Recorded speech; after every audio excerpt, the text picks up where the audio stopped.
Today I want to talk about paper items. Today I was asked a lot of different questions about what types of paper things we can put in the recycling bin and which types we can't. Okay? With paper, your office paper, whether it's white or colored, lined paper, post-it notes, index cards, those types of office papers can go right into your recycling bin. Then you have other types of paper products, things like paper coffee cups, which we see a lot, toilet paper, tissues, paper towels, and especially paper plates. Okay?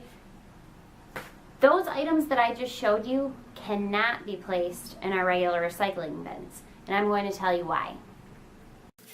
In general, food is one of the worst contaminants in recyclables. You can't recycle paper products that have been contaminated with food because the grease and oils from the food seeps into the paper and makes it unrecyclable. Water is used at the paper pulping plant to separate the paper fibers so that they can be made into new paper. If oils or other foods seep into the paper, it makes the separation process impossible. Some paper plates and cups also have special coatings on them to prevent oil and grease from seeping through.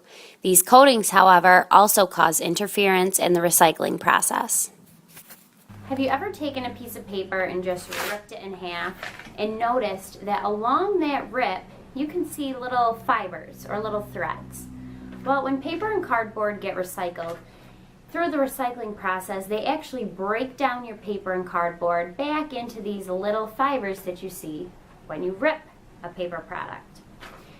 All those little broken down fibers then get formed together again to make a new paper.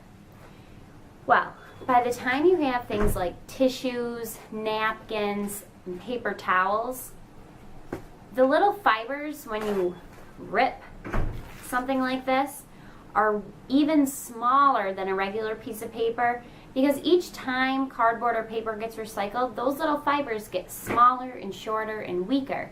And by the time we have items like this, they're just too weak to be recycled again. So that's why these should always go into your trash.